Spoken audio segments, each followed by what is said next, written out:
Hello, this is Dr. Paul Cottrell, and I'm going to be reading Chapter 4 of Parah Adumah by Maimonides. Two red heifers should not be slaughtered at the same time, as Numbers chapter 19, verse 3 states, and you shall slaughter it. If the red heifer did not desire to go out, a black one should not be taken out with it, so that it would not be said, they slaughtered a black one, nor is another red one taken out, so that it would not be said, they slaughtered two at once. When a red heifer was slaughtered with another intent in mind, or its blood was received or sprinkled with another intent in mind, with proper intent or another intent in mind, or with another intent and the proper intent in mind, it was offered by someone other than a priest, or it was offered by a priest lacking one or more of the priestly garments while wearing the golden garments or while wearing ordinary garments, it is unacceptable. If it was slaughtered with the intent of partaking of its flesh or drinking its blood, it is acceptable. The rationale is that the expression "a pleasant fragrance" was not stated with regard to it. If its blood was received in a container, it is unacceptable. As Numbers 19:4 states, and Eleazar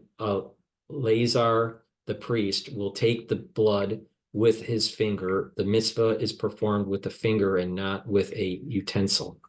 If he sprinkled the blood, even one sprinkling with the utensil, the sprinkling is unacceptable. If he performed one sprinkling with his left hand, it is unacceptable. If 7 priests sprinkled the blood at the same time, their sprinkling is unacceptable. If they did so one after the other, it is acceptable. If he sprinkled the blood, but did not direct it to the sanctuary, it is unacceptable. As Abid states, opposite the front of the tent of meeting, implied is that he should direct it towards the sanctuary and see the sanctuary. Similarly, if he slaughtered it or burned it not opposite the sanctuary, it is unacceptable, as implied by Numbers chapter 19, verse 3. He shall slaughter it before him. When does the above apply? When he sprinkled the blood or burnt or slaughtered the heifer southward or northward, or with his back to the sanctuary. If, however, he stood between the east and the west and faced the sanctuary, even if he did not direct himself toward the sanctuary exactly, it is acceptable. If one of the sprinklings is lacking, it is unacceptable. If one dipped his finger in the blood twice and sprinkled once, the sprinkling is unacceptable. If he dipped his finger once and sprinkled twice, even if he did not count the second sprinkling and instead dipped his finger and sprinkled a second time, it is unacceptable. What is implied? He dipped his finger in the blood of the sick for the 6th time and performed the 6th and 7th sprinkling, it is unacceptable. Even if he dipped his finger in the blood again and sprinkled it a 7th time, if after dipping his finger into the blood for the 7th time, he performed a 7th and 8th sprinkling, even if he dipped his finger into the blood an 8th time and then sprinkled it an 8th time, it is acceptable. For any addition other than the 7 is of no consequence, provided it is another priest making the addition. If, however, the priest burning it made the additional sprinkling, it is unacceptable because he involved himself in an unnecessary activity while burning it. If one removed the blood from its arrangement and then sprinkled it, it is invalid. If one sprinkled his blood at night, even if one performed 7 sprinklings during the day and 1 at night, it is unacceptable. If one slaughtered it outside the place where it is burnt, even if one slaughtered it within the walls of Jerusalem, it is unacceptable. If one burnt it outside the arrangement on which it was slaughtered, it was divided into 2 and burnt in 2 arrangements, or 2 heifers were burned on 1 arrangement, it is disqualified. If it was already reduced to ashes, one may bring another one and slaughter it over the ashes of the first without any qualms. If one skinned it and cut it into pieces and then burnt it in its entirety, it is acceptable. If any slight part of its substance, even its dung, is lacking, it is unacceptable. If an olive-sized portion of its skin, meat, or even its hair flew off its prior, it would be returned. If he did not return it, it is unacceptable. If he flew outside its arrangement, one should place much wood over it and burn it in its place. If its horns or its hooves or its dung flew off, they need not be returned to the prior.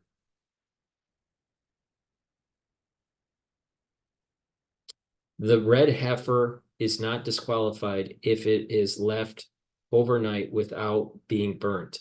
Therefore, if it was slaughtered on one day and its blood sprinkled as required, and then it was burned on the following day, it is acceptable.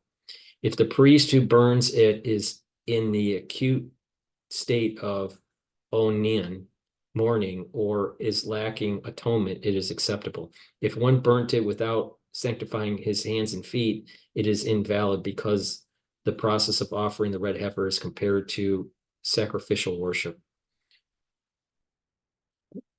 Where does he sanctify his hands and feet? From a consecrated vessel in the temple courtyard. If one consecrated them outside the temple courtyard with an ordinary vessel, even with a teeny earthen cup, it is acceptable, because the entire process of offering the heifer is performed outside. When a priest who burns the red heifer immerses himself after he is made pure, as we explained, he need not sanctify his hands and feet again, since the entire process of offering it is performed by those who immerse that day. If one burnt it without wood or with all types of wood, even with straw and stubble, it is acceptable. The optimum way of performing the mitzvah is not to reduce the wood less than it's appropriate. On the contrary, one should add to its bundles of hyssop and Greek hyssop while it is burning to increase the amount of ash. One may add to its conflagration until the heifer itself is reduced to ash. Once it is reduced to ash, if one added even one piece of wood to it, it is like one who mixed ash from a range with the ashes of the red heifer. All the activities performed with the red heifer from the beginning to the end must be performed only during the day and by male priests, and performance of work disqualifies it until it is reduced to ash. Once it is reduced to ash, it is acceptable even if its ashes were collected at night by a woman, or one performed another task while collecting them. What is the source that teaches that the collection of the ashes is acceptable if performed by any person, with the exception of a deaf mute, an intellectually or emotionally incapable person, or a minor? It is written, Numbers chapter 19, verse 9, and a pure man shall gather the ashes of the heifer. It can be derived that a priest is not required. Moreover, it is as if it is said, a pure person, either a man or a woman.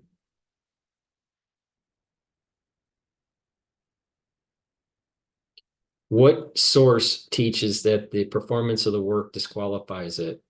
Ep12 states, and he shall slaughter it. According to the oral tradition, we learn that this phrase comes solely to teach that if the priest comes involved in another task at the same time a slaughter is unacceptable. And Ep5 states, and the heifer shall be burnt before his eyes. His eyes should be concentrated on it. This states that the performance of the work causes it to be disqualified from the time of its slaughter until it is reduced to ash. Anyone involved in burning it who performs another task disqualifies it until it is reduced to ash.